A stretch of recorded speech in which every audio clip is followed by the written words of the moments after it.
evening. It's 5 p.m. and I'm calling this meeting to order. Per Education Code 35145.5 and Government Code 54954.3, members of the public have the opportunity to provide public comment on closed session items. Now is the time for public comment. As we have received 2 blue cards, one from Rachel Marino-Ott.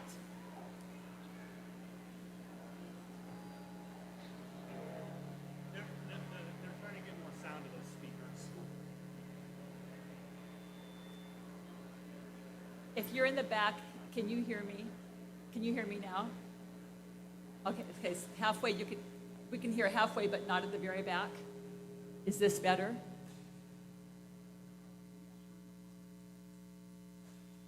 Turn the what off? I'm afraid there's feedback, so I'll try to.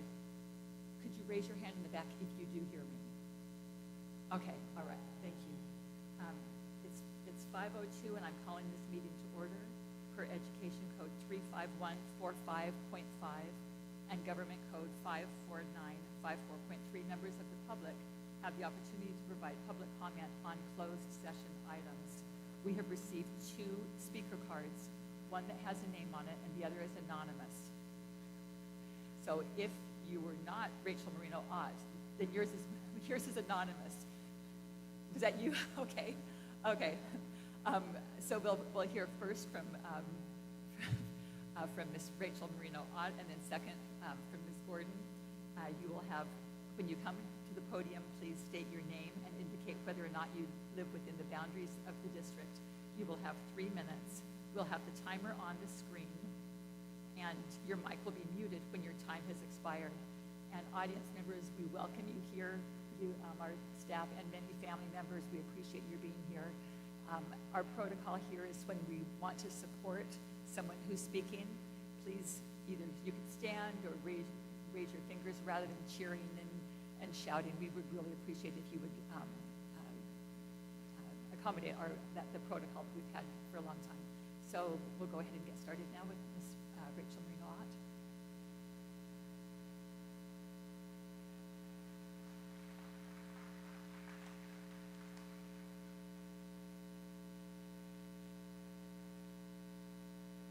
Good evening, trustees.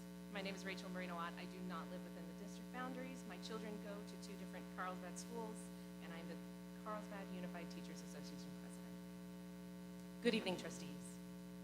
As the year moves to a close, the district and CUDA seem moving closer to impasse, being quite far apart from what we would consider a reasonable settlement. I would like to show you 2 charts. The first is the percentage of the budget that certificated staff salaries represent over time. In 2014 to 2015 school year, certificated salaries represented 43% of the overall budget. As of this year, our salaries take up 38.94, a more than 4% devaluation across 8 years. This other chart is the district's reserve growth in millions. Ooh, sorry, I think I had those backwards. Yep, Barney unit, district reserve. I think if we go this way, they're more compelling. No matter how you look at it or explain the numbers, in the last 8 years, the district, an entity that is in place to support a public good, education, has continuously put its money into the general reserve rather than use it to benefit the very people that make schools work.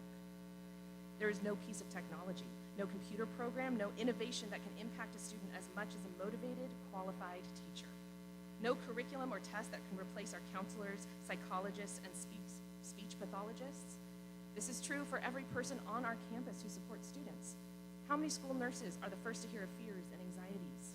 How many admin assistants help teachers and students alike navigate district paperwork? How many students feel like they matter because the campus supervisor notices they were absent? What could be more important to spend money on? The cookies and the emails and the resolution of the Day of Our Teachers, ironically today, are lovely and thoughtful. But they do not put gas in our tank, or food on our plates, or pay college tuition for our kids.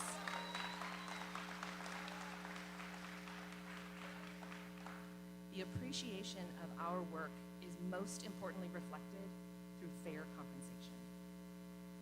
Members are angry, confused, frustrated, and anxious. As an aside, classified staff that I'd spoken with feel much the same. Membership does not feel fairly compensated given both the increases from the state and the excessive reserve that the district holds. Our surrounding districts are already seeing the benefit of fair compensation. Over the past 2 years, which encompasses this 5.07% COLA, San Marcos negotiated 5.5%, Poway 4%, Oceanside 3.7%, Valley Center 4.75%, Fallbrook High School 6%, Vista 3.5%, Escondido Secondary and Elementary 4.79% and 4% respectively. Why would Carlsbad settle for less? I do not know why a school district wouldn't fairly compensate its teachers. I do not know why a district would play games with these people who have worked so hard for 2 years. But I also don't know why a school board trustee would willingly attend an event held by someone determined to defund public education and to see the union as the enemy of education.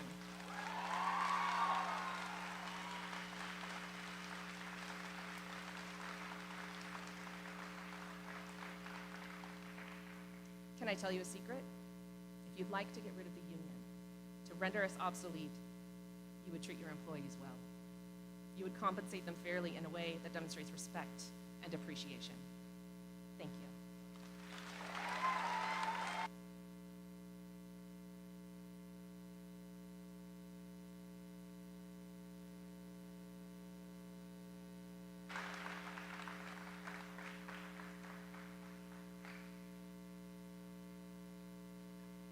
Hi, I'm Lindsay Gordon. I reside in the district. I've been a teacher here, former union president last year, and I have 2 children attending Carlsbad Unified Schools.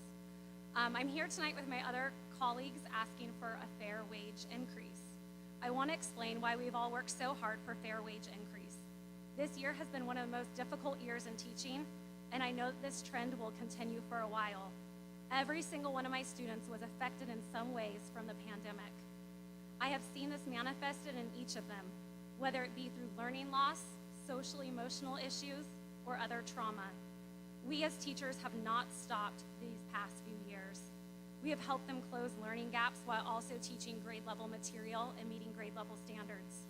We have supported them through the social emotional traumas that they have endured and continue to endure. We have supported parents who have struggled the last few years as well. I wanted to just list a few of our job descriptions tonight so you can get a glimpse of why we deserve a pay increase. Teachers provide before and after school duty and on the weekends, along with before and after school tutoring, and we give up very often our prep periods to help our students. We plan all the curriculum. We meet to collaborate with others. We attend IEPs, SSTs, leadership meetings, grade level and site level meetings, department leads, chairs.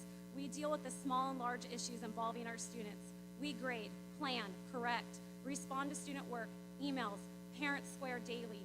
We arrange, decorate, and provide safe and welcoming learning environments. We enrich, sing, and dance our way through our days. Well, maybe that's just me, but I think a lot of us do. We teach digital citizenship. We teach manners. We hold our students accountable, and so much more. We teach students to be kind, compassionate, have empathy. We teach them how to walk in a line, be safe during an earthquake, a fire drill, and heaven forbid, a school lockdown. We would give anything to protect our students. We teach them about our country, the world, to have a voice, to make a difference, to learn, grow, and to fail. We do not get all this done without going over our contract hours daily. There are teachers at our sites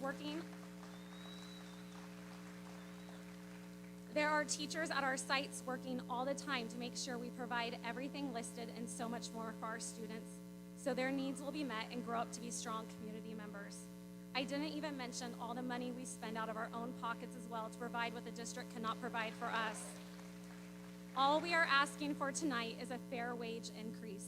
San Diego is one of the most expensive places to live.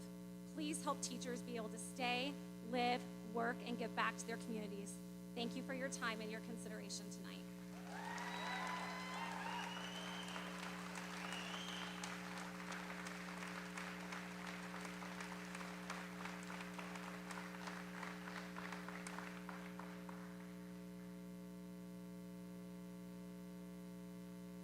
The board is now, sorry. The board is now recessed into closed session. Thank you very much for being here tonight.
9,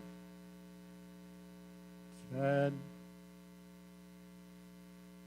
1, 2, 3, 4, 5, 6, 7, 8, 9, 10.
One, two, three, 4.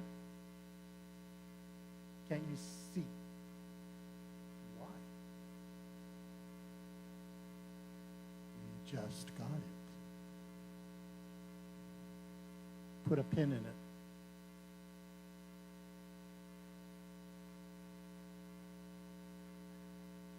We paid for it, it should work. We paid for it, it should work.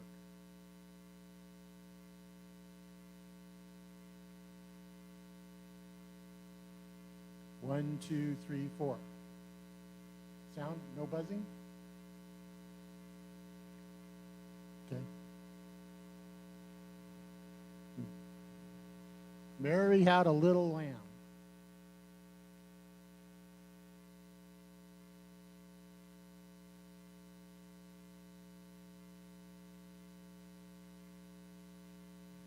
Test, test.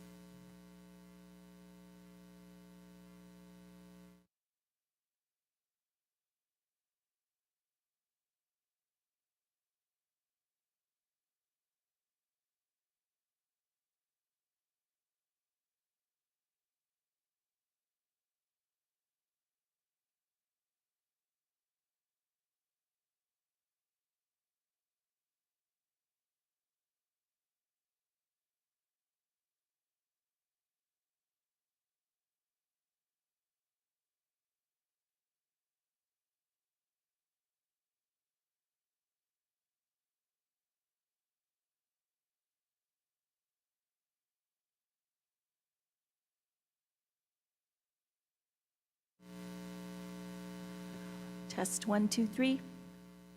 1, 2, 3.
Test.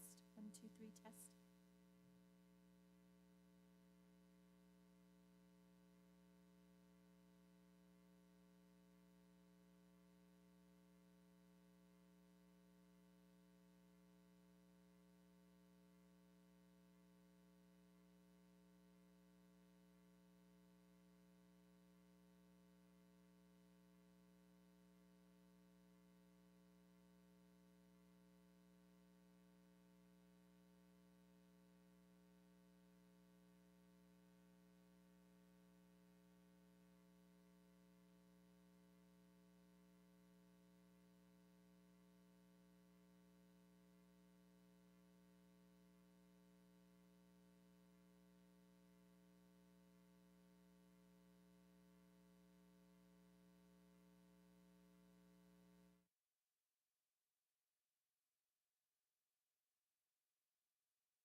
It's 6 o'clock, and we are reconvening from closed session. Please raise your hand in the back if you can hear me. We were having some trouble. Thank you. We were having trouble with the sound earlier. Thank you.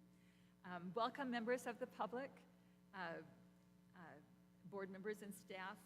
Thank you for attending. We'll begin tonight's meeting with Trustee Pearson leading us in the Pledge of Allegiance, followed by Trustee Jones leading us in a moment of meditation, Trustee Rawlings reading from the district vision, and then Ms. Garcia will take roll.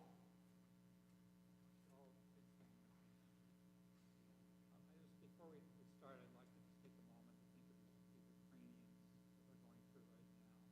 They're fighting for their lives, for the country. And we have a flag here that we pledge. And we can be proud that our country is supporting the Ukrainians and their freedom. Repeat after me. I pledge allegiance to the flag of the United States of America and to the republic for which it stands, one nation, under God, indivisible, with liberty and justice for all.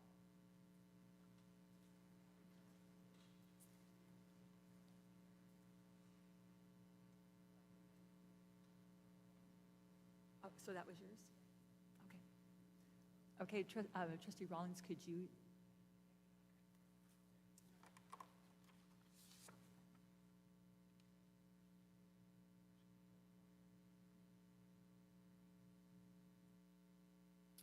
Our staff members demonstrate an uncompromising commitment to student growth.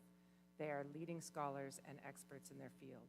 They enthusiastically share their experience and knowledge and bring innovative ideas to their craft.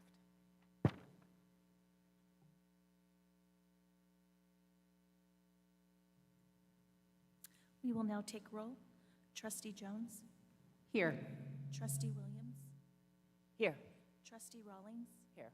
Trustee Pearson, Here. Trustee Williamson. Here.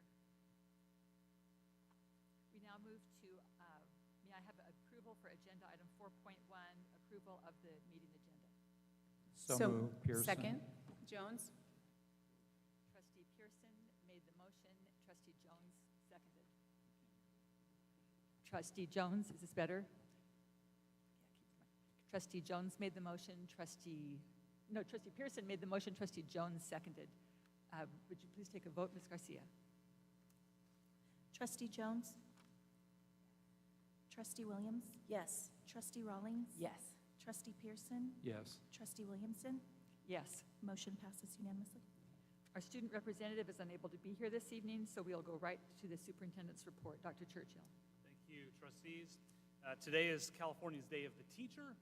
As you know, at our last board meeting, you did take action to designate May 11th, 2022 as Day of the Teacher, and you took action to designate the week of May 15th as Classified School Employee Week.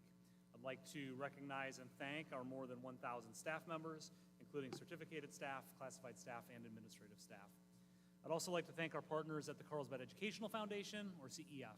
They raise much-needed funds for our students and help drive innovation in our schools. I'm looking forward to their inaugural gala on May 21st. Finally, I'd like also to thank the Carlsbad Unified Council of PTAs, also known as the CUC PTA, and each of the individual PTSAs, PTAs, and PTO on our campuses. Parent involvement is a hallmark of our district and community, and I feel very fortunate to live and work in a community with so many committed and dedicated families. I'd especially like to thank CUC PTA President Monacy Watts for her hard work and steadfast leadership. Thank you. Thank you. We now move to oral communications. This is the time that members of the public have the opportunity to address the board on non-agenda items. That is anything that is within the subject matter of the jurisdiction of the board. Please keep in mind, though, that school board meetings are business meetings and that are conducted in public, not town hall meetings where there is ongoing discussion between the board and the public. As a school board, we have a responsibility to ensure that the agendized business of the district is completed during the meeting. We invite you to show support for a speaker if you would like to by waving your fingers rather than cheering or applauding. In order to allow speakers to present their comments and ensure we're able to properly attend to the business of the board, public comments will be limited to 20 minutes. I believe that we have, we will go 3 minutes over. May I have your approval to go ahead and allow all the speakers the full 3 minutes? All right. when I call your name, please come up. I will read 3 names at a time, so you can be kind of prepared and maybe even be waiting in line. Please come to the podium, state your name, and indicate whether or not you live in the district, in the boundaries of the school district. So you will have 3 minutes. We'll have the timer up on the screen, and your mic will be muted when your time has expired. The first speaker is Laura Pitts, followed by Greta Schmidt, and then Wyatt Van Hazel.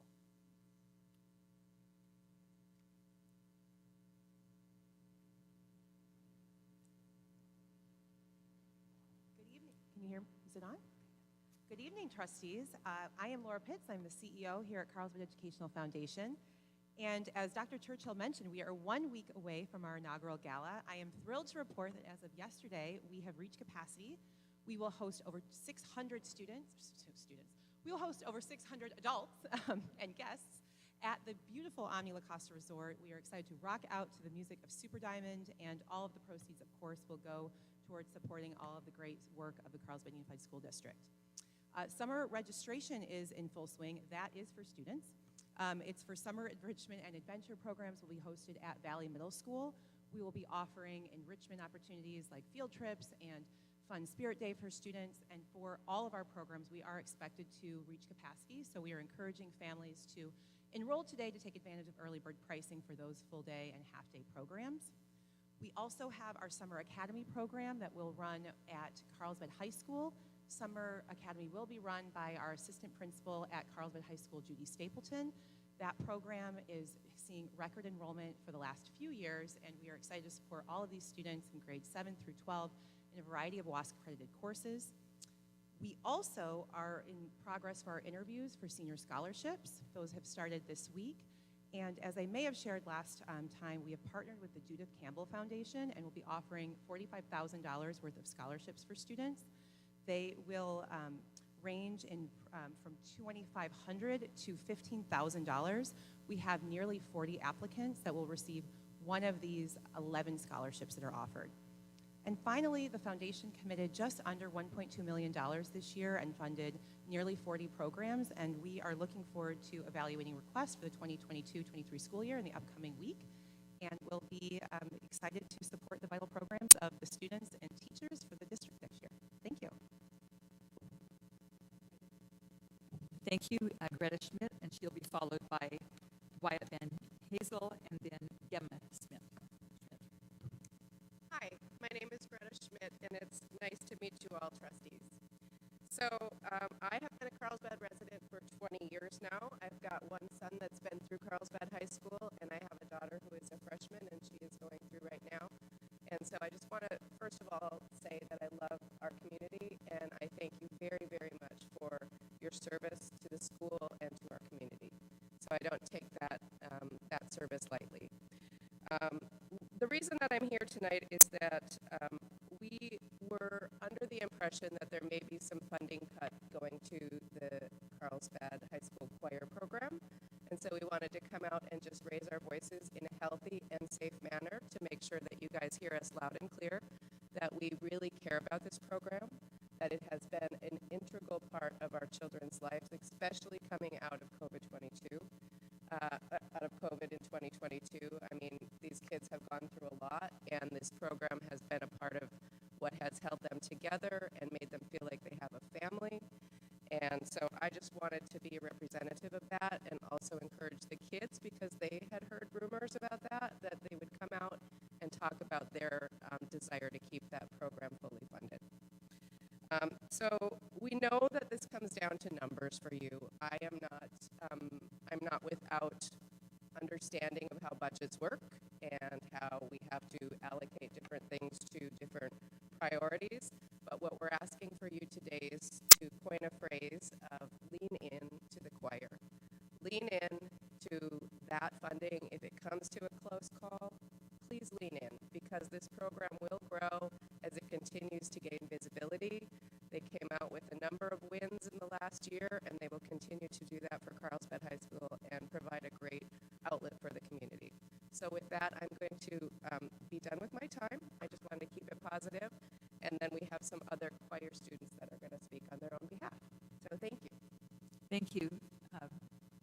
Wyatt Van Hazel.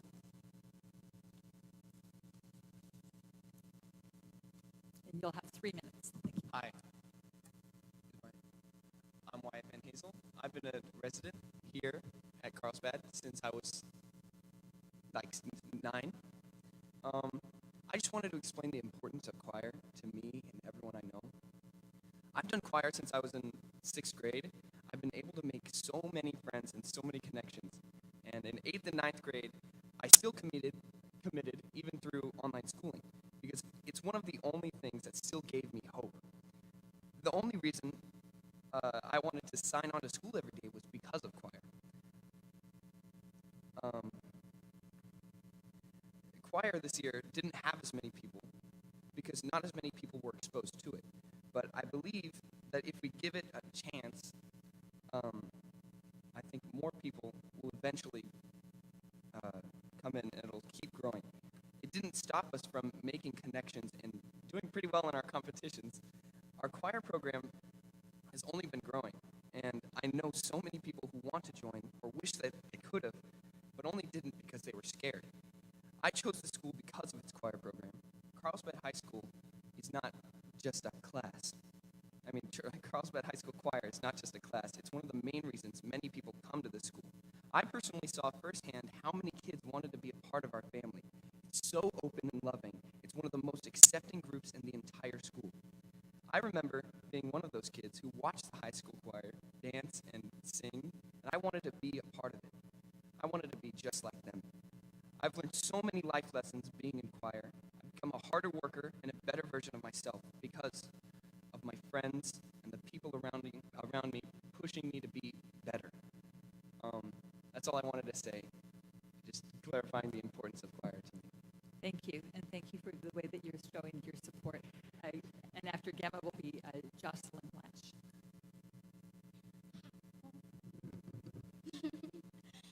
Hi, I'm Gemma. I've been a resident here since I was born, I believe. I'm a freshman at Carlsbad High School. I'm in Encore. And I'm sure as all of you know, going into high school as a freshman is a very nerve-wracking thing for many students, myself included. But after that, some of the fear was quickly dissolved with choir. At the very end of summer, all the choirs got together for a choir camp, where we got to meet and bond with everyone while getting ready for the new year of choir. This provided a way for us to make friends before the school year even started. Being able to make these connections before truly entering high school was immediately calming for me. I felt I already had people who cared about me and accepted me. I was no longer worried about high school to the extent I was. It was so calming. These friendships I have made have stuck with me throughout this whole year and through this whole year and hopefully throughout the following years. Choir has been beneficial to me socially, and especially after the COVID-19 pandemic, my social skills had not been the best. So having these people beside me was such an amazing feeling. Mental health and social skills went on a huge decline after the pandemic. Being isolated and having little to no social interaction was severely detrimental. Choir is the perfect outlet to help me express joy, friendship, our love of choir, singing, and dancing. Choir is a safe place to many. It's like a second family. Thank you. Thank you. Jocelyn Lash, followed by Krisha Walter, and then Manassi Watts. Hi, I'm Jocelyn Lash. I've been a Carlsbad resident since 2nd grade. I'm now a senior at Carlsbad High School, and I've been in choir since I was in 3rd grade. So I have many members of Carlsbad Choir here to sing just a little song for you, just to show our love for choir. And I'm going to be playing a track into the microphone, by the way. Okay.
followed by Mancy Watts.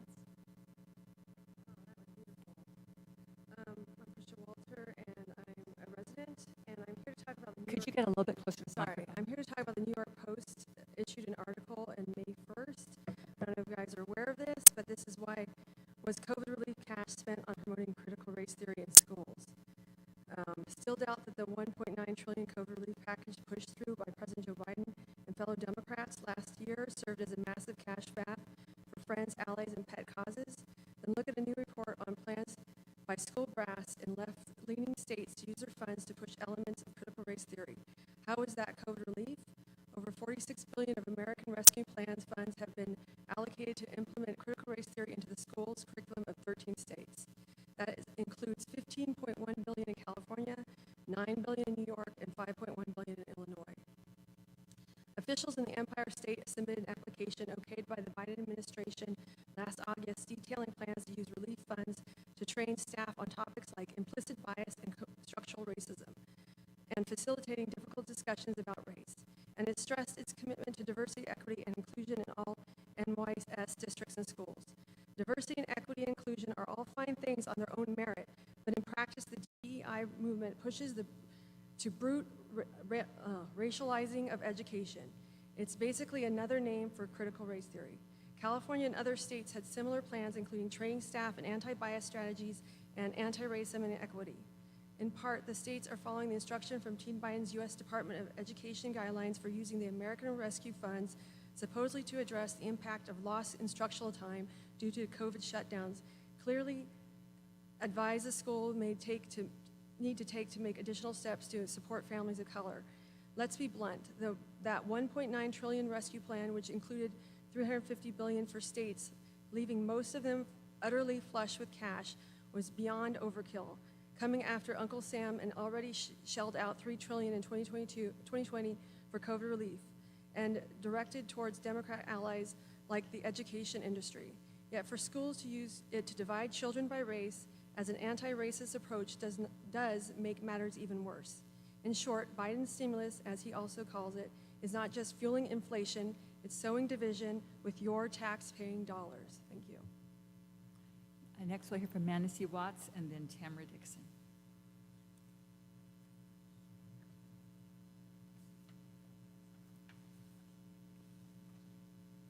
Good evening. Okay, so this is my first and probably last time that I'm talking to you guys in person. So, good evening. My name is Mancy Watts, and as president of the Carlsbad Unified Council of PTAs, it is my pleasure to update you on the activities of the Carlsbad PTAs. I am here to report that despite all the focus and noise around what divides us, the work and accomplishments of the 13 Carlsbad PTAs shows that, in fact, our school communities are stronger than ever. And dedicated volunteers across this district have been able to unite teachers, parents, and staff alike to create amazing opportunities for our students. Over 2,500 PTA members volunteered nearly 35,000 hours of service during this school year, with many hours yet to come as we continue to plan promotions, staff appreciation, and end-of-year activities over the next 4 weeks. It is my honor this evening to present the board with the value of the PTA's volunteer service to the Carlsbad schools this year, totaling $1,244,493, directly benefiting staff, students, and families across this district. The value of our donated volunteer hours is in addition to the record fundraising we have done through book fairs, restaurant nights, jogathons, parent nights, and more over this school year. Together, these hundreds of thousands of dollars, along with our over $1.2 million in donated volunteer service, allow Carlsbad students to have art, PE, musicals, teacher aids, field trips, assemblies, school-wide spirit wear, staff appreciation events, college fairs, teacher mini grants, grade level grants, student mini grants, honor roll activities, and so much more. Together, our PTAs continue to provide tremendous benefits for the Carlsbad community. As the terms of our current leadership come to an end, we thank you for your continued partnership and recognition for the important contributions to the Carlsbad PTAs and what they do across this district. Thank you for your time, and welcome your new president, incoming president of the Carlsbad Thank you so much for being here, and we appreciate all of your service and all of the PTA has done for our schools and our students. And congratulations, Ms. Hurst. Thank you all. Okay. And our final speaker is Tamara Dixon.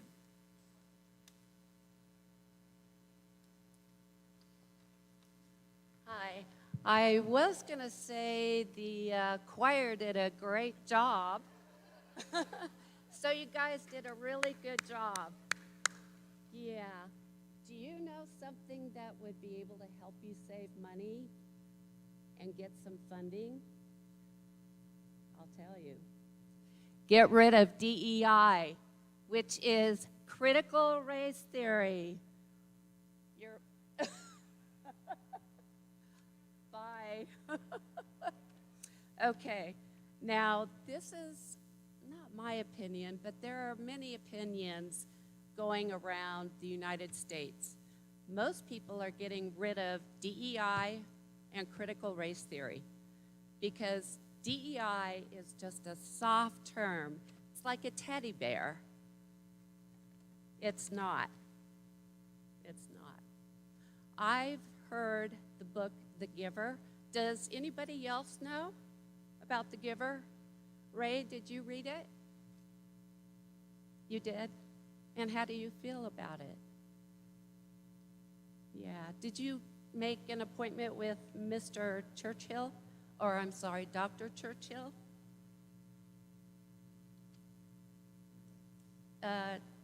Mr. Pearson, did you make an appointment? This is not a discussion. We are Okay. not allowed to have a You can discussions just- here. You can just nod or whatever. So anyway, The Giver, let's see, which is a really dystopian sort of book. It talks about sex. It's inappropriate, really inappropriate. So anyway, what I'm going to do is I want to do an audit. And there are a lot of people that want to do audits for the school library and through everything that you guys are doing, because you should be ashamed of yourself for doing this DEI crap. And that's what it is. Thank you.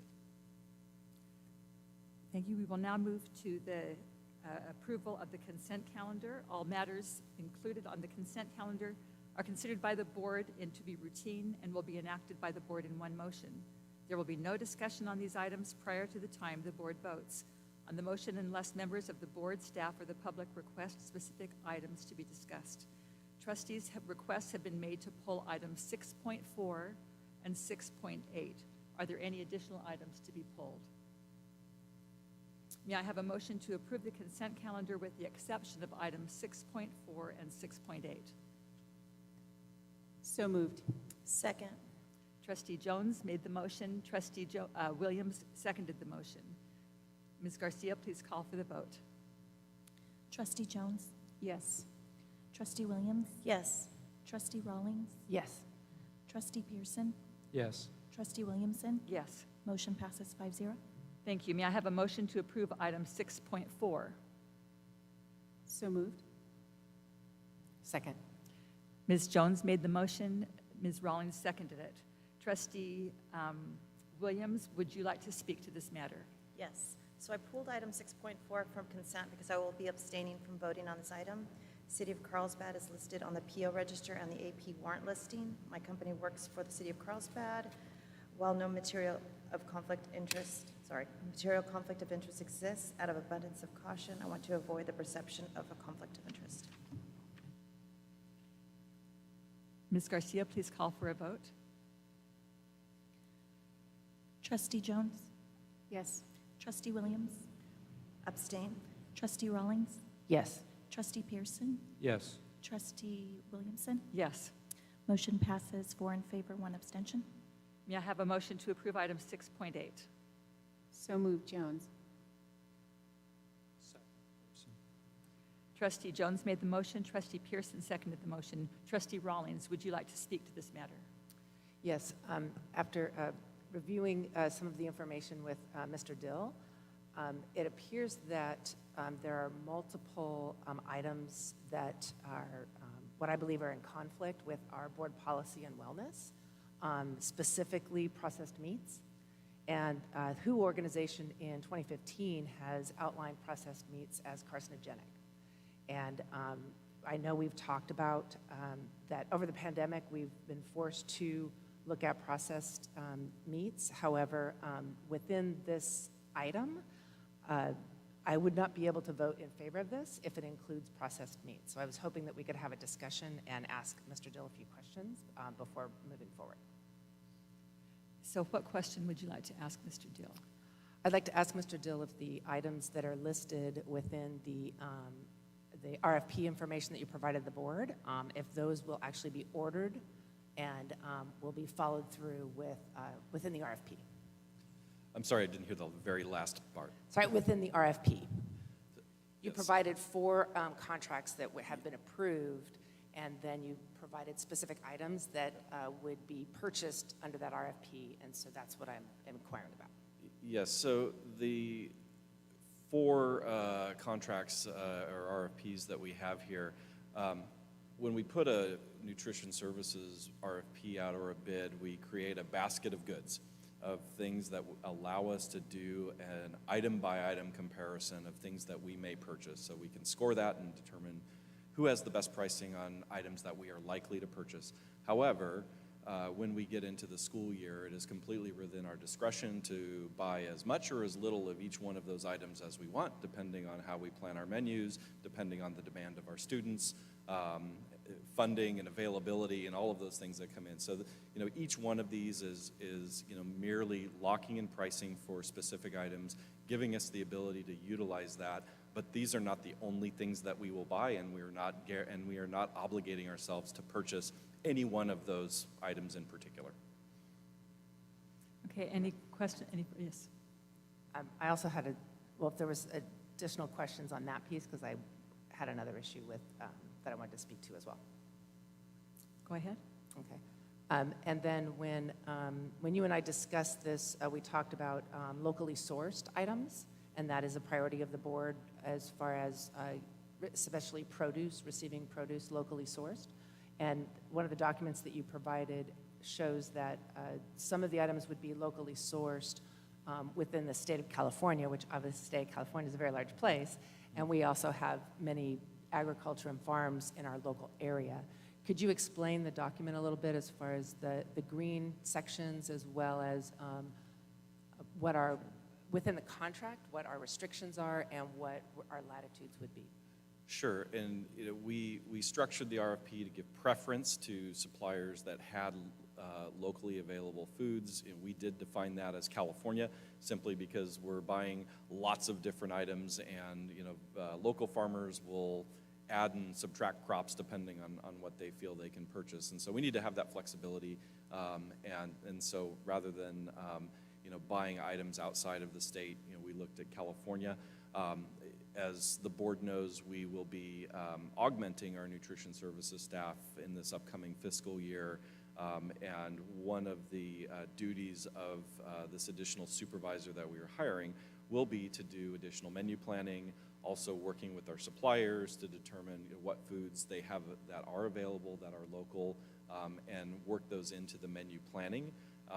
But as I said to you earlier, and I will say to the board and to the public, we're still in a situation where we are having labor shortages internally, and our suppliers are having both labor and supply chain issues, and so having that flexibility to be able to meet the needs of our menu and our students, is really key in each of these RFPs. We may have a goal, and we will strive to meet that goal, but if we're unable to make it, ultimately, we are going to have to put food on the plate. And so, we may stray and go a little bit farther and farther to the extent that we need to in order to meet our needs. But again, the person that we will be bringing on, that will be one of their focuses to try and bring back. And what I will also say is this RFP, the majority of the items on there are ingredients and not pre-made items and canned and et cetera. And so more than in the past, we are building more scratch-based foods into it by adding all of these ingredients that you see, whether it's rice or oats and a number of different things. And so, that is definitely our goal to get there in the next school year and beyond. As we're now serving more students, we're trying to make each one of our menu items more healthy and less processed.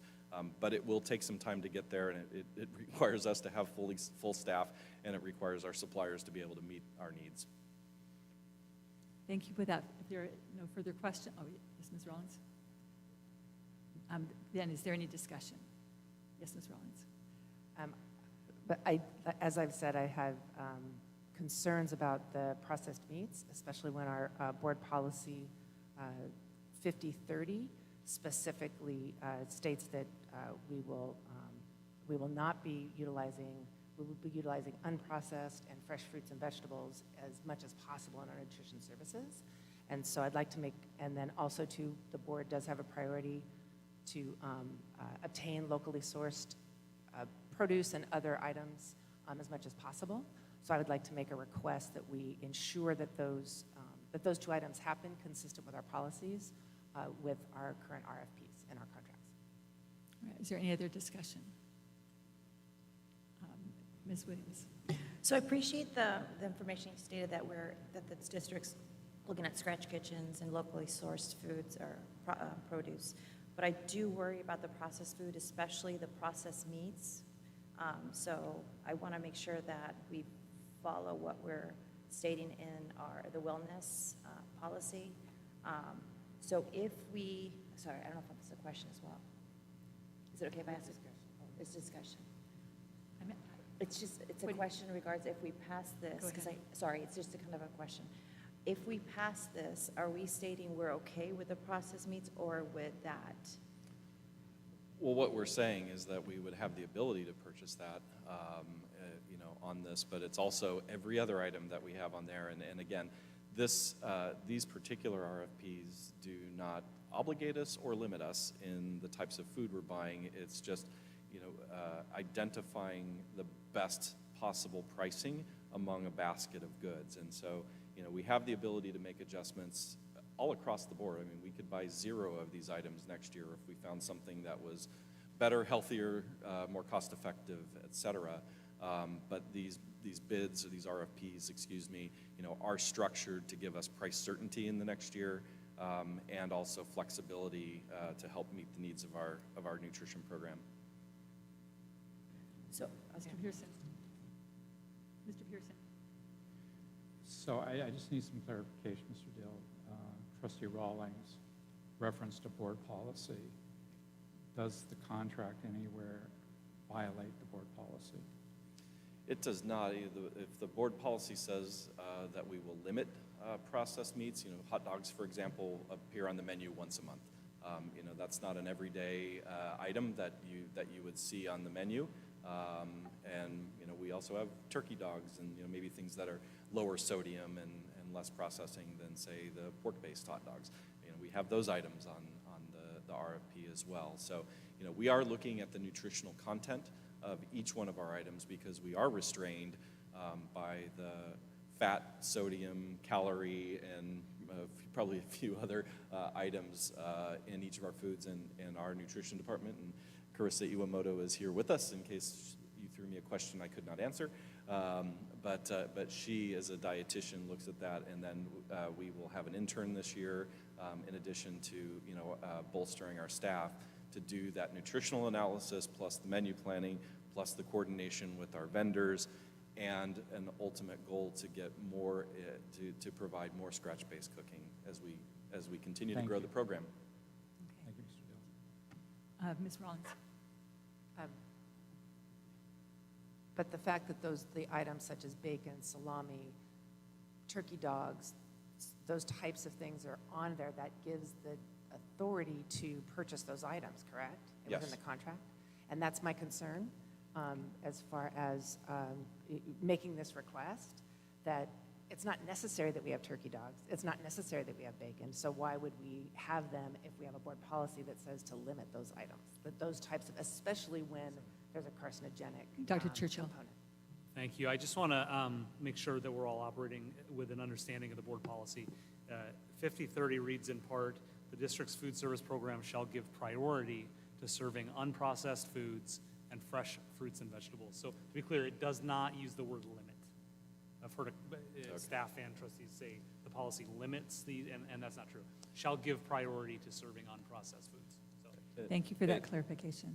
Yeah, and I don't mean to be cheeky in this response, but this particular RFP is for a certain basket of goods.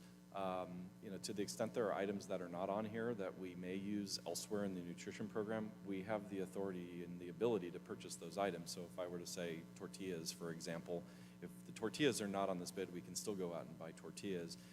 If hot dogs and things didn't show up on this bid, to the extent that we have the ongoing ability to purchase those items and put them on the menu, we could find them from other suppliers other than these locked-in prices. So I'm not meaning to don't take this as that I'm thumbing my nose at the board or at this discussion. However, again, the purpose of this is, simply to lock in favorable pricing for items that, that we would have the ability to purchase. And, and I think I have mentioned that we are giving priority to the unprocessed foods, to the extent that more items than not are ingredients on here rather than finished products. And I will also say that every food item that we purchased is technically processed in some way. Even those things that come from a local farm go to a processor, and by that meaning they, removing the stems and they're washing and they're doing other treatments to it for packaging to get it to the supplier who gets it to us. So everything is processed. In some way, it's now just a degree of what we would consider processed or not, and there really isn't a definition either in our policy or what I've seen through the CDE regulations of what defines processed or unprocessed. I'd like to go ahead and move forward unless there's a further comment. Is it something new? I have 2 requests. Okay. I've made them already?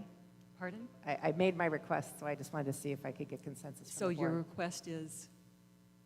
To ensure that the board gives direction to staff to restrict the amount of processed meats that would be purchased under this contract. Restricted to what point? Unless it's absolutely necessary. But who decides if it's absolutely necessary? The district, or staff does. And the next request is to also receive locally sourced as much as possible. Okay, I believe the locally sourced is part of, it's already there, correct? Where is it? I didn't see it. It's not necessarily in the contract. It's just it's just specifically, it's kind of alluded to, like these are the things that are locally sourced, but then it doesn't necessarily say there's not that direction to staff. Okay, could I see a show of thumbs if the board is willing to direct staff to put a priority on locally sourced fruit and vegetables? Is that what you're, there's no set requirement, it's just make it a priority. If we have an opportunity, it doesn't, if it's not more expensive, whatever it is, in other words, make that a priority. Show of thumbs if you, Ms. Jones, do you have a question? Yes. So are we just showing thumbs to approve a board policy that's in the books? Reaffirming a board policy, is that what this action does? So the board policy does say that? It says prioritizes. I'm sorry, are we talking about locally sourced? No, Yeah. I mean, I'll do a keyword search quickly, but I don't think the board policy mentions locally sourced, no. So we're amending board policy by this action. In my mind, we are talking about this bid, and we're saying as you're looking at purchasing, we would like to make a priority of locally sourced. And if you think that at some point we need to amend the board policy, we could do that. But I believe that we're just asking for priority for locally sourced. So is that, okay. So may I ask All a right, question of yes, staff on that absolutely. piece? So does that fundamentally alter our contract that is before the board tonight by adding that prioritization? No, it does not, because we have the ability to continue shopping in any way that we feel we have the most effective item that we are going to purchase, whether it is on this particular contract or some other supplier. Okay. All right, Mia, so would you show thumbs if you do want to direct staff to do locally sourced whenever possible? Okay, I see 4 thumbs, okay? And then your second request was about was to limit processed meats as much as possible. Okay. Within that breadbasket of Ms. Jones. purchasing. And so limit is different than board policy. So that's the part that I was asking is, are you asking us to alter board policy tonight? Because board policy states we prioritize fresh, I'm sorry, could you read it again, Dr. Churchill? Yeah, it says, sorry, moved around.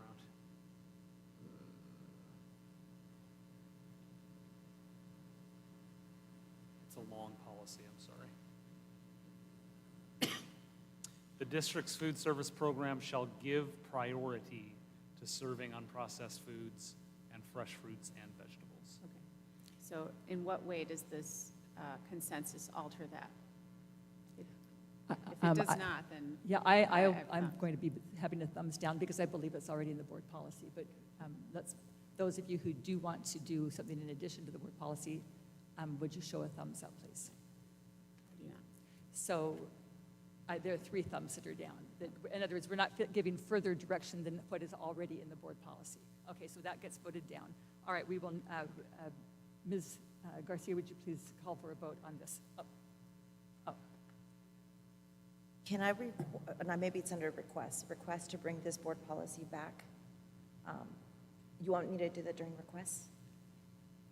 To bring back the... That's fine, I'll do that, okay. Okay. Yes, Ms. Garcia. Yeah, she's going to call for a vote.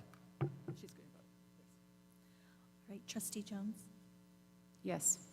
Trustee Williams? No. Trustee Rawlings? No. Trustee Pearson? Yes. Trustee Williamson? Yes. Motion passes 3-2. Thank you. We now move to item 7.1, approval of the 2022-23 Local Control Accountability Plan aligned to actions and services. Trustees, this is a discussion action item. I'll turn it over to Dr. Nye. Thank you, President Williamson, trustees, Dr. Churchill. Tonight, staff has prepared a draft of the 2022-23 LCAP, including actions and services to achieve the goals and success indicators. A few reminders regarding the LCAP itself. The LCAP, the purpose of the LCAP is to identify increased or improved services for high-need students. And this particularly is spelled out in the law of unduplicated students, which include English language learners, foster youth, and students who receive free and reduced lunches. So in the 2022-23 school year, that's anticipated to be about $4,633,709. The budget identified in the LCAP is not a separate and unique budget from our overall budget. It's actually a subset of our overall budget. And the items and expenditures that we identify mostly are already existing expenditures that exist in our overall budget. What we're trying to do is go into our LCAP and identify actions and services that are in place already to meet the needs of those students. As I mentioned before, we have approximately an obligation to spend $4,633,000 based on projected enrollment. In the draft exhibit, full LCAP, we've identified for the 2022-23 school year $4,843,853. It's important to also remind the trustees and the audience that the LCAP is intended to identify ongoing general fund dollars. We have identified some one-time dollars and how we're going to be spending some of our one-time grant dollars in the LCAP. So those are captured in the LCAP, but that doesn't account towards any of those $4,843,000 that we've identified.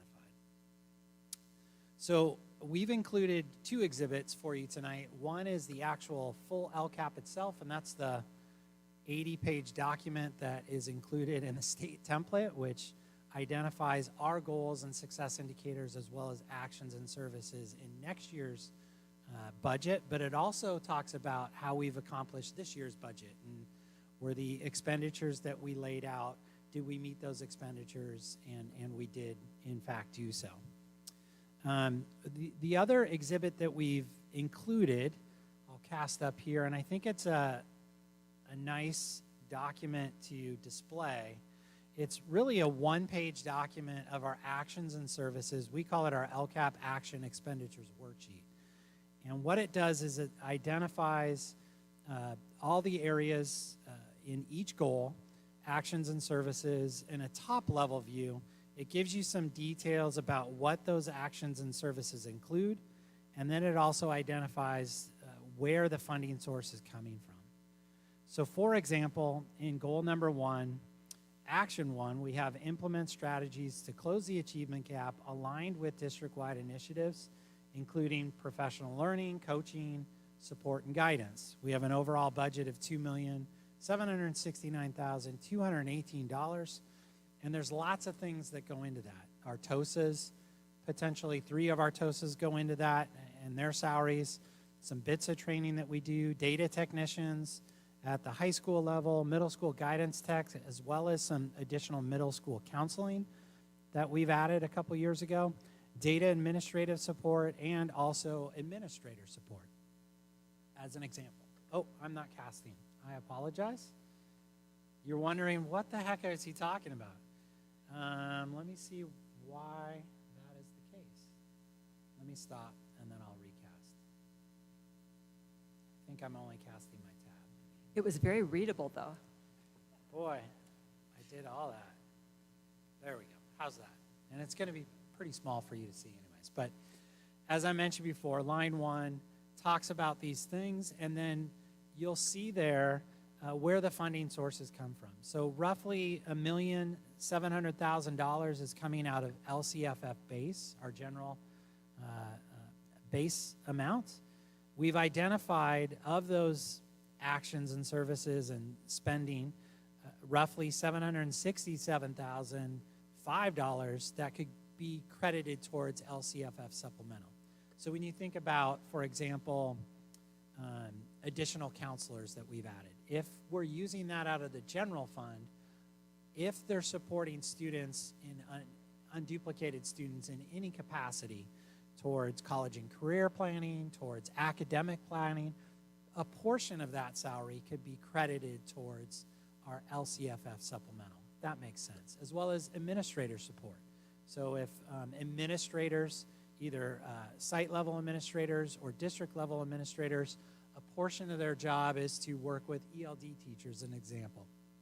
They're supporting unduplicated students, so a portion of their salary could also be credited towards LCFF supplemental, if that makes sense.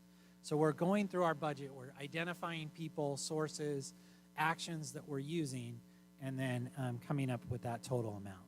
We're also in that one area carving out $207,662 out of ESSER 3 funds, and then $50,000 additionally out of A to G grant in action and service number 1. And you'll see we've divided up the actions and services to pretty much align with the LCAP document itself, the 88-page document, and chunked it into the 3 overarching goals.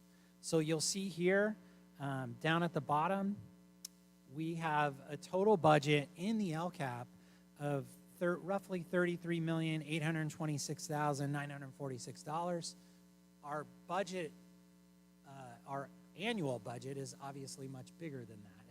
So this is a subset of those dollars that we've identified specifically in the LCAP. And then a portion of that, $4,843,000, is that we've identified towards those unduplicated students, which hits the required amount that we need to hit. You'll also see the $6 million out of ESSER 3 funds, the $238,000 out of the A to G grant, and approximately $500,000 out of educator effectiveness. So I'm going to stop casting and then recast because I'm not sure how to cast just like that. Give me 1 second and I'll click back to the presentation.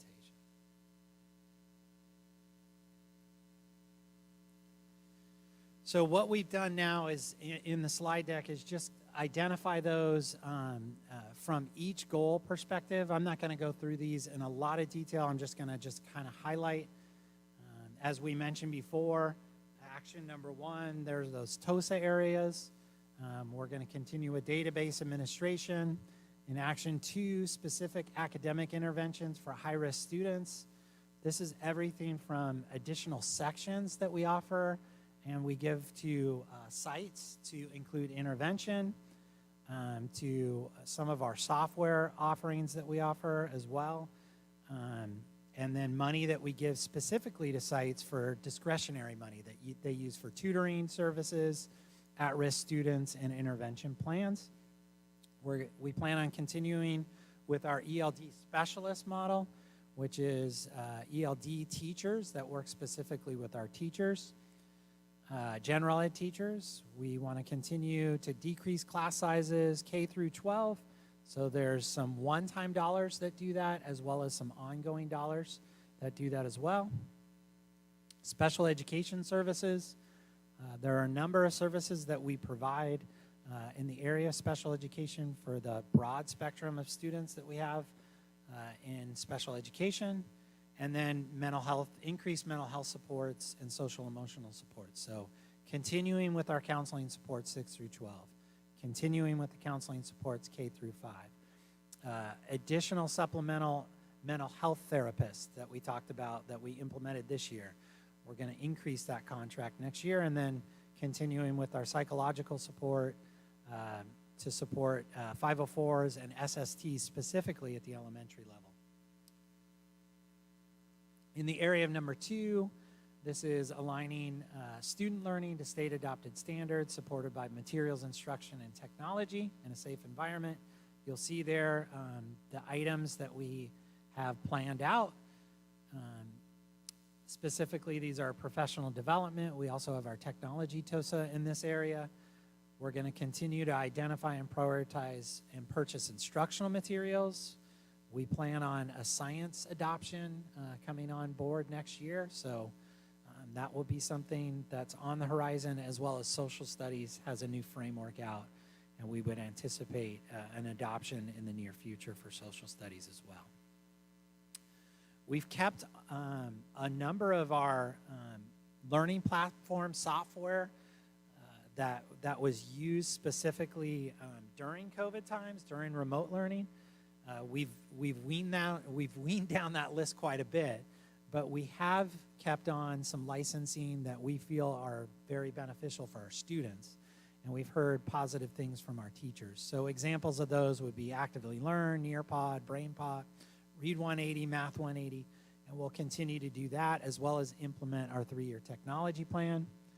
We'll continue with our cleaning standards and our facility work order standards improvement, potentially using some of our one-time dollars to maintain some off ratio for custodial support.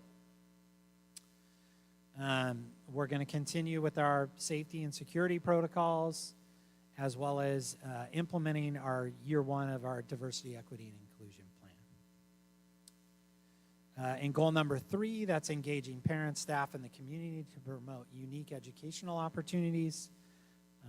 We're going to continue with a number of different areas in this particular goal, specifically around our 3-year strategic plan. These include CTE pathway sections, equipment for supplies, professional development and marketing. We'll continue with our parent university, both in English and Spanish, and continue to use our district communication tools. And the last thing is, as far as increasing student attendance engagement, this year we piloted a PASS program, which is our elementary mentorship program that was at Calavera Hills Middle School. So we're going to continue with that. We want to add that potentially to a couple other schools as well. We started this year our PAL programs, which is our Peer Assistant and Leadership Support programs at both of our comprehensive high schools. And then we're looking to refine our PBIS and SARB alignment, as well as restorative justice training. The other thing that we wanted to just highlight is during the March study session, the trustees as well as the public had brought up a number of different items, either through the survey responses as well as consultation feedback. So we included those items here. The first being ensure that we have bilingual supports at the appropriate schools. We're continuing with that practice. We hired bilingual liaisons this year. We'll be continuing that, and that's identified in Goal 3, Action 3, to the tune of roughly $333,000. The second one is healthy and locally funded food sources. This has not been inserted yet, but we plan on inserting that before we post this to the public. So you heard tonight that a bid went out for additional locally sourced food. Working with Director Iwamoto, we identified potentially $105,000 that could go towards this.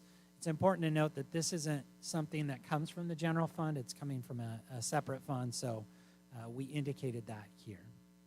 As far as expanding mental health services as an action and service, we're going to continue with the elementary counselors. This is identified in Goal 1, Action 7. We're going to maintain our psychology support and increase our mental health support and our therapy support with our contracted services to the tune of $2,338,000. So that is a slight increase over what we spent this year. And then advanced learners in action and services, TK through 5. That's captured in Goal 1, Action 1, as well as Goal 2, Action 2. The items that we've captured specific to those is with class size reduction, additional sections for schools to lower class sizes, as well as some of the personalized learning platforms that are identified that we're maintaining to the tune of $1,406,000. I would note that we're doing a lot more in regards to advanced learners, and we plan on bringing something back as far as a presentation or including something in an update to the board. But these are the items that specifically are called out in our LCAP towards the unduplicated students. So there were several other items that were recommended by the trustees as well as stakeholder groups that did not relate specifically to actions and services. Many of these items will be incorporated in the actual plan or brought back in a future meeting or update. So staff is happy to answer any questions that the trustees have, and after that, we recommend that the board approve the 2022-23 draft LCAP, which is Exhibit A. And a copy of that LCAP will be posted on our website by May 20th per our adopted timeline. Thank you. Thank you very much, Dr. Nye, and please thank the other directors as well. Are there any questions? None? No. I'll wait. Who was it, Ms. Rawlings? Okay. Thank you, and thank you for that presentation. I just had one question as far as it relates to Goal 3, Bullet 3, where we talk about the parent square and web hosting, and then looking at Goal 2, where it talks about, Goal 2, it's on the first page in the third section where it talks about inventory track and upgrade current computer hardware and software.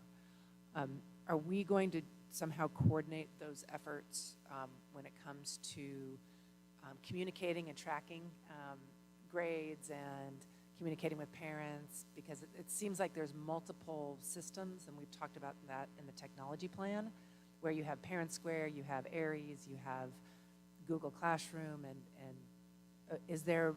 do we have in here that we are going to coordinate those efforts in kind of a one-stop shop has been discussed with this board? Well, Aries and Parent Square are almost synonymous with one another. They're integrated. So I would say that that platform does integrate very well. It is in our technology plan that we're looking for more of a single stop as it relates to grades and how parents are communicated with grades. And you'll recall that we did stop the usage of School Loop this year to better align. We are using Aries Gradebook, many of our teachers now. We're trying to push them and funnel them into that direction. We're continuing to offer professional development and training in that direction as well. So I think we're making strides. You know, I don't know if there's ever going to be a one-stop complete shop for things. Having, I just don't know if that's possible. But my question is that within these goals that is that part of the intent in those goal areas as far as the tracking component as well as the communication component? I would say yes. Yes, it is. Dr. Nye, I just had a question on Goal 1. I think the increased mental health and social emotional supports for students. I attended it was put on by Supervisor Desmond regarding the fentanyl problems in our county, which are just overwhelming. And it was made up of federal. And I just need to do this to give you some context to my question. There was federal agents there, federal agencies there, represented county agencies, state, people from different school boards. And when the question came out, what's the one thing we can do to prevent the fentanyl problem? They said, work with the elementary school kids. Everybody in the whole room came to that conclusion. So I wanted to find out if we've already covered with our goal in Goal 1 regarding our counselors. Are they going to specifically look at what's happening with fentanyl and drug issues and do either some interventions or tools to present to parents so they can be alerted to those issues, or some things that some resources they can use as well? Or is that something that's not covered in this goal? I would say just the addition of having elementary counselors there is an additional support to that. We do, as far as having that at the K-5 level, I don't know how much education we're providing for parents in regards to fentanyl and drug use at K-5. I know it's part of our parent university. We do drug awareness nights.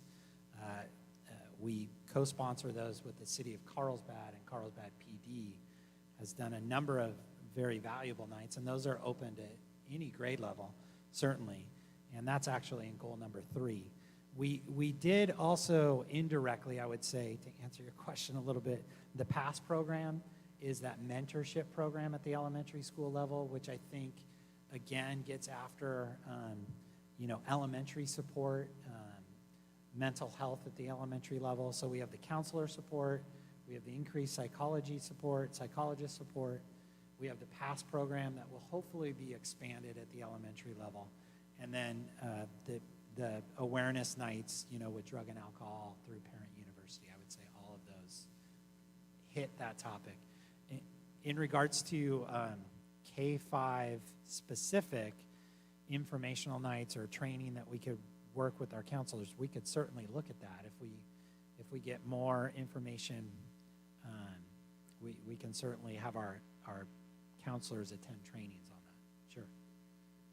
It's not part of this plan, I would say, as of right now. I'd say at the secondary level, those counselors get some training in regards to drug awareness, but I'd have to do some research in regards to K-5 and what's available to them in regards to just the drug and alcohol counseling. The follow-up is, if there are some tools out there, do I have to get, okay, you're I don't anywhere think so. else? I think, we're going to do everything we can to stem that tide, for sure.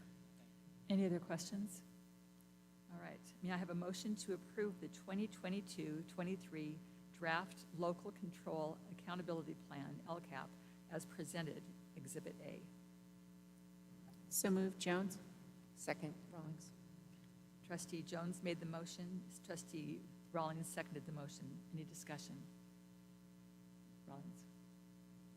I just wanted to say I really appreciate within the goals, actually highlighting elementary and really connecting services and resources to the elementary side in my view, there's more of a balance there, so I appreciate that. Mr. Pearson? After going through this process a few times, it is great to see the evolution of our career ed developing where we started and where we're at today. It's very encouraging. And then as we see more and more results and some of the collaboration with the stakeholders, everybody and outside of our school community as well. So we're seeing some real pieces of action to help our students be employable. Thank you. Ms. Jones? I just wanted to thank staff for listening to the requests made, particularly by the parents who made comments. I appreciate the pullout of special education and sort of the line item detail for their consumption and for the services for those students. I also would just reiterate that as a priority, getting it to the part that Trustee Rawlings brought out about having the one platform. The more we do to drive us to that, I think the more success we'll see both at home and in school as a result. So I want to reiterate my support for that. And then lastly, I would just say that I appreciated the effort to outline some of the supports that we have in place for mental health. I think the board, all of us have worked really hard to try and prioritize that piece of it to help students who are struggling and families who are struggling, the focus in parent universities. So I appreciate all that instructional staff has done to get that in line for our students to have access to those services. So thank you. Did you want to? Okay. I'll be quick. I just wanted to reiterate, exactly that. So thank you for staff and for all their work. And so I'll keep it quick. I agree. Thank you. Ms. Garcia, please call for a vote. Trustee Jones? Yes. Trustee Williams? Yes. Trustee Rawlings? Yes. Trustee Pearson? Yes. Trustee Williamson? Yes. Vote passes 5-0.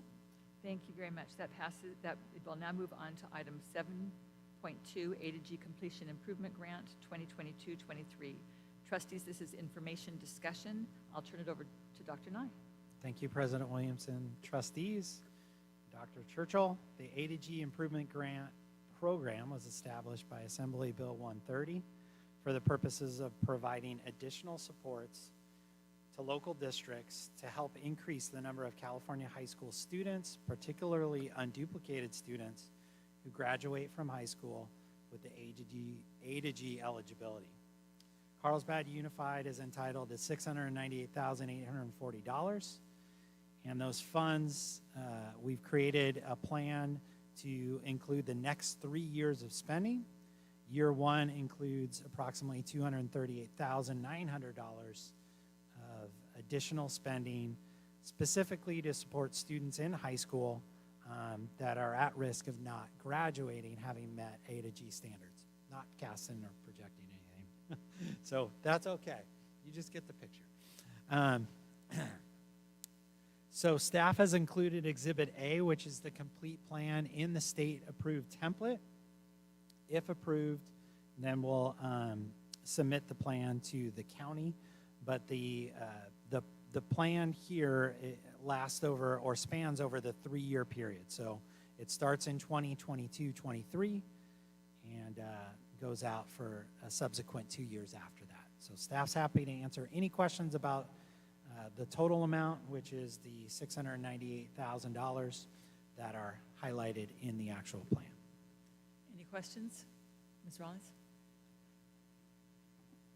When I read through this, I didn't see many differences of what we're already doing now. Would you say that there is many differences, or are we actually just getting additional dollars to do what we're doing?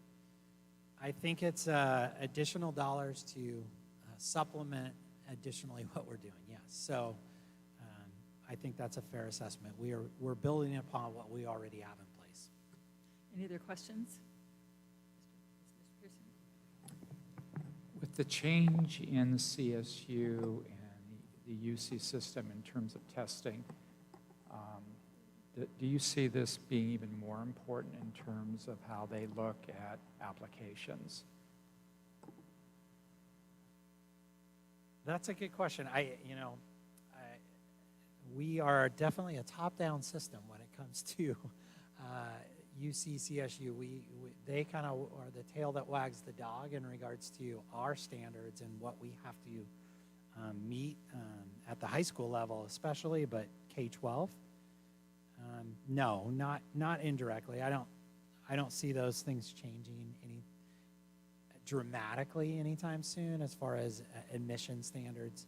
So I would say that what this is doing is trying to help students that were primarily unduplicated students get to that A to G bar. So if we have a student that received a D or an F in a particular A to G course, it's giving you some additional funds to try to meet the needs of those students and get them over that hurdle.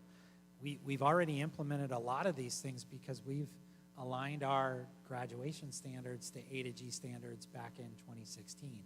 So a number of our resources, interventions were already in place. So to Trustee Rawlings' point, this is really just us supplementing what we're already doing at that level. So I don't think this changes a lot. It just gives us some additional resources to pump up what we've been doing the past several years. Any further questions? Ms. Jones? So Dr. Nye, what discussions does staff have? 'Cause in the past, as we've evaluated, what are the hurdles? And we've cleared a lot of them, but I think Algebra 2, but particularly foreign language or world languages, what discussion does staff have about world languages? Because I didn't see that on the plan. Yeah, one of the things I can start with math. So we're starting to pull some data in regards to math as far as a 3-year trend and taking a look at where are the hurdles, where are the barriers for A to G. Is it grades? Are students just receiving Ds and that's why they're not hitting that A to G? Are they circumventing our courses and potentially taking courses outside through a DEO or through community college as far as that Algebra 2 course? And part of that is to look at a financial algebra course. So there are some dollars that are associated in this plan to start developing that course, working with teachers over the summer on what that could potentially look like, scope and sequence in that regard. But we are pulling that data right now to try to figure out, number one, where are those hurdles? Because I don't know off the top of my head where those occur. I know we still maintain a pretty high, graduation rate and A to G rate. So it was a discussion that staff actually had today where we wanted to pull those numbers specific to math and specific to world language and figure out what are the percentages telling us, where are the barriers, and how many students are then moving to the alternative graduation plan because they got a D in a class or they don't want to take that world language course. So we're looking at that. We're working with counselors. I don't have the data off the top of my head other to say that we're starting to dive into that data now. So, Ms. Williams? Is that why there's 2 sections that are starting the following year, not 2022 and 2023? Yeah, we're looking at potentially, intervention sections that we could be adding or additional financial literacy courses. There might be a scope and sequence of financial literacy at one point in time where it's a sophomore and junior level course to get them through the 3 years that are also A to G compliant. So we're looking at all those options with our math department. Ms. Jones? I guess my question is are you restricted based on this plan? So if you determine, because it sounds like you're going through some of the analysis now, but are you restricted then if we find that the hurdle is related to world language, that we can go ahead and... Staff will do everything, it's an overarching goal to increase A to G rates. So whenever we identify barriers to that, we're going to do everything we can to meet that, to increase that. So no, we're not restricted by this plan. Okay. I have one more to follow-up. put in place what we and need. then what data are we required to return to the state based on this plan? Demonstration of an increase in the number of students, or the percent of students that are A to G? Yeah, I'd have to do some research on what we're actually required to provide. I believe it is how we've increased A to G services for students.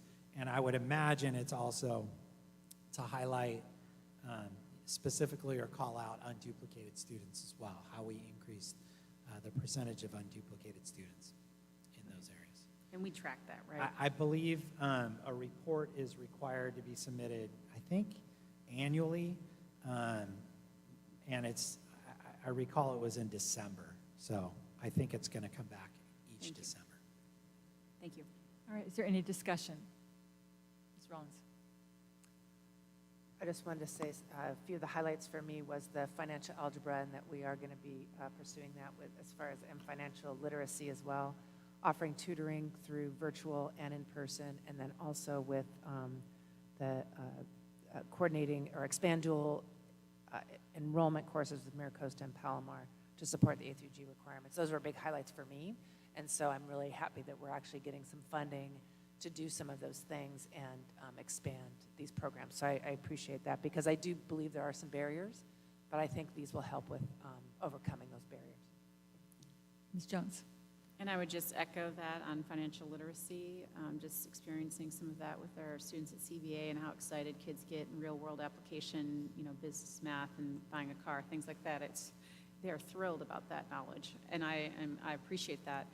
But a highlight for me too is just the AP exam support. I was really pleased to see that for students, because I know that comes early in the fall for parents, and so that'll help a lot of families. So thank you. Thank you. Thank you very much. We'll now move on to item 7.3, Measure HH Bond Program Update. Mr. Dill. Thank you. And just like the last item, there is no casting involved. There is no slide. Yes, yes. There is no, presentation this evening, but I will mention a few things. And really this is because there was not a lot to put in the slide in terms of updates since the last meeting. We are working really hard on a couple of issues. Getting ready, we're on the verge of starting work at North County Academy on behalf of the SELPA. And we're also on the edge of our seat waiting for approval from DSA for the Jefferson project. So really, until we have that approval and we see what the plans, we are hoping that next month we will be able to bring contracts to you. And Ms. Kimbrell is working with Principal Boss on, okay, if we get the approval, what can we ramp up and get done this summer, at least start on. So it's a little bit too early for me to forecast those plans until we actually have that approval, but hopefully good news at the next meeting when I come back. In terms of the usual information that you see on this monthly report, we do have the cost proposal log, but I've also attached the IOC's monthly report. We met last month, and the IOC, and we have Ms. Hurst here, who's one of the representatives of the IOC. They approved their annual report, so it is there for your review. And we did have a discussion about the time lag between their fiscal year report that comes to you this time of year. And while it's tied to the audit report, and that's why it's consistent, it's hard for us to capture what point in time are we talking about. So there was a discussion that next year's report would follow the calendar year, so we would essentially have an 18-month report that would more or less extend 6 more months, and you'll have the fiscal year audit report on the deadline that we normally have for that, which is March, and then annual report, which will go through December 31st. So the information will be a little bit more fresh for you and the community to review, and then we'll be on a calendar year cycle after that for the annual report. So, so that was a good discussion from the IOC. And just some other information. We are reviewing the bond program web pages, and we're updating information on that. We're getting ready for the Taxpayers Association to peek at us and see how we score against their rubric. So we've been using their rubric to make sure that we've got all of that information for transparency purposes on our website. So we're really excited with the information that we are currently working on, and and hopefully in the next few weeks we'll have fully updated on the website.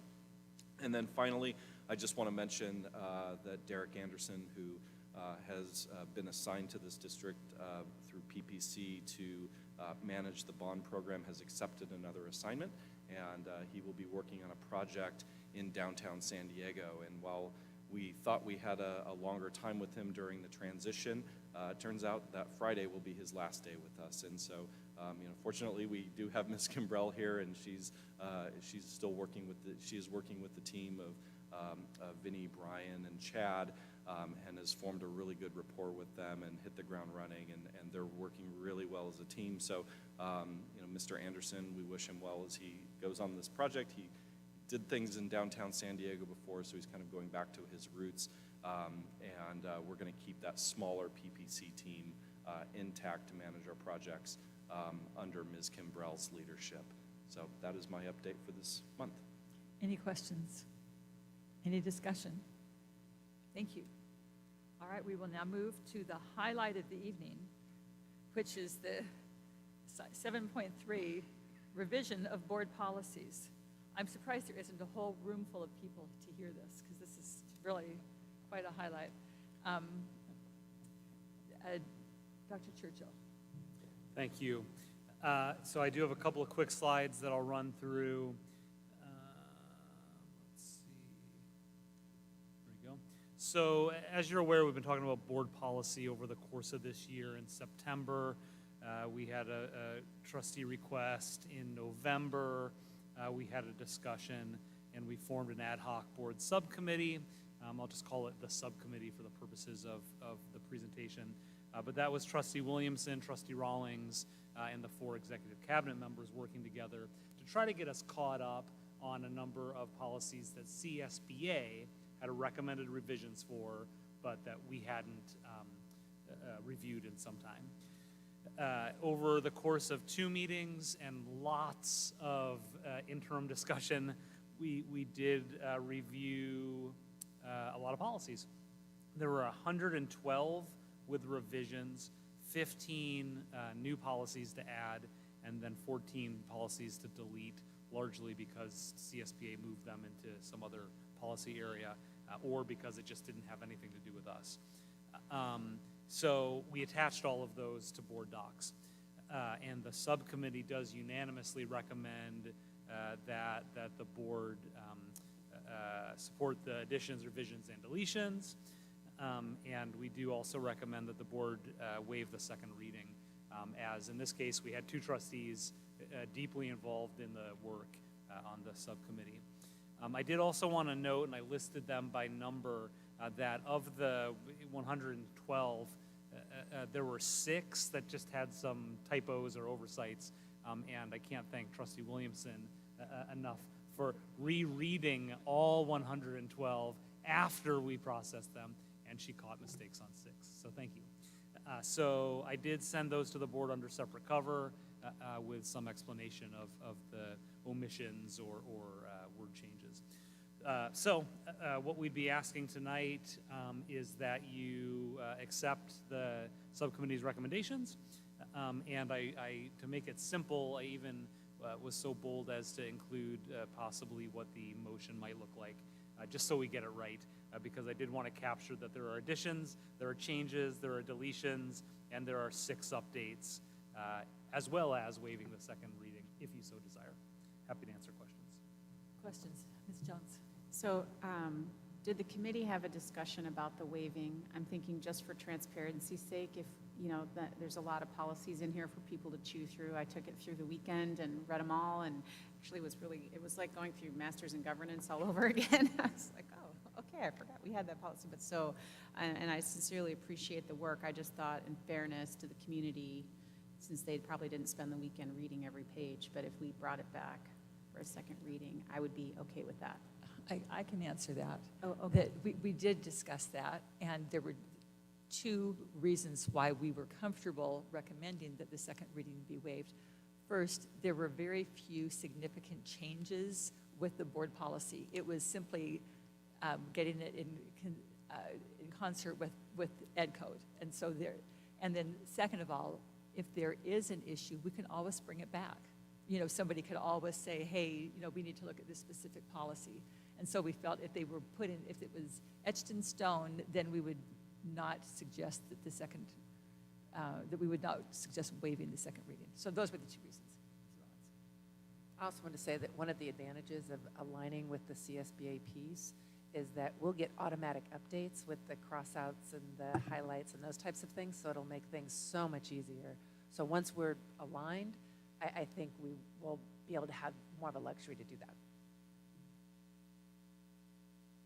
Any questions? Okay, would someone like to make a motion? Mr. Pearson, go ahead, go for it. I move to approve the board policy additions, changes, and deletions as presented, including the 6 updates highlighted by staff, and to waive the second reading. Second. Trustee Pearson made the motion. Trustee Jones seconded it. Any comments? Would it be possible in the future for notes just to state, like, if it's an ed code change or just more on the comment section? I believe future board policies, when they come to us, they'll probably show that there'll be a paragraph that comes from CSBA that's very informative, and and you'll be able to tell. I was just looking at the summary. The short answer is yes. Okay, thank you. Yes. Okay. Any other comments? I'll just say it actually was a very productive process. The way that I think that we chose to do it, everyone pulled their share and worked hard. What I noticed when we first started using the CSBA board docs, they really were not written very well. There were so many grammatical issues, and it was like I was almost rewriting them, and that's no longer the case. Whoever is doing it now, is doing much better, and I think it's consistent. So I was not proofreading like I used to have to do with them. And I did not reread every 116. I looked at the ones where revisions had been made, and those were the only ones I looked at for the second one. So anyway, yes, Ms. Jones. I'll just take that feedback back to Delegate Assembly and share with their team. They highlight them at our Delegate Assembly, and they talk through the big changes coming down the pike, the new book that comes through at this meeting that we go to in Sacramento. So thank you for that feedback. Are we almost caught up then? Are we almost caught up? Yes, there are a handful of policies that the subcommittee did not reach consensus on, so we'll bring those back next time. Okay. And then we're for the full board, for discussion, and then we're pretty well caught up. Now, that is to say, every couple of months, CSBA releases a new batch of updates. So we're really well positioned when this summer, when the next batch comes out, that we can bring those to you as soon as we get them. And that ought to have strikeouts and rationale for the changes, all from CSBA. It'll be a much easier process. It actually was very informative to read what they provided. It gave me a lot of insight that I didn't realize before. So I thought that I think it would be helpful for the whole board in the future to have that. Ms. Rollins? I was just going to say you were much more ambitious than I was in reading these. I definitely read through the ones that when there were changes or when staff was making recommendations, but I do think the process worked well, and to where we basically had a checklist so we could say, okay, I like this, I didn't like this, let's talk about it. And so going through them, it really went much quicker than you would think, going through 120 different policies. So it was a lot of work, but I think the process was good, and I think it saved a lot of time in our meetings doing it this way. So wanted to thank both of you. Appreciate your time in the subcommittee. You're very welcome. Ms. Garcia, would you like to call for the vote? Trustee Jones? Yes. Trustee Williams? Yes. Trustee Rawlings? Yes. Trustee Pearson? Yes. Trustee Williamson? Yes. Motion passes 5-0. Thank you very much. We now move to the governance team reports and requests. Are there any governance team reports? Ms. Jones. I just want to thank you all for attending the SDCSBA Honoring Our Own. I heard the event went really well. I apologize that my son was at prom, but behind the scenes I was working very hard, making sure that everything that SDCSBA and AXA had there for you was being paid for as their treasurer. So I hope you enjoyed the evening as much as everybody, all the group chats and emails of how well everything went. So congratulations, Dr. Churchill, and to everybody, all the winners.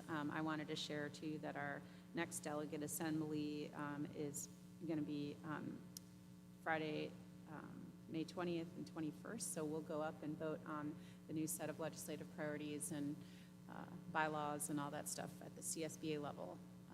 So that's where I'll be. Very good. Any other reports? Any governance report? Any requests? Ms. Wallings and then Ms. Williams. I have two. The first one is concerning in our consent calendar, we approved a wellness club, 6.14, at Valley Middle School. And my understanding is that we have 2 additional wellness clubs as well at our schools. And so my request is that we direct staff to coordinate the efforts of the Wellness District Committee with the wellness clubs that are established at the school sites.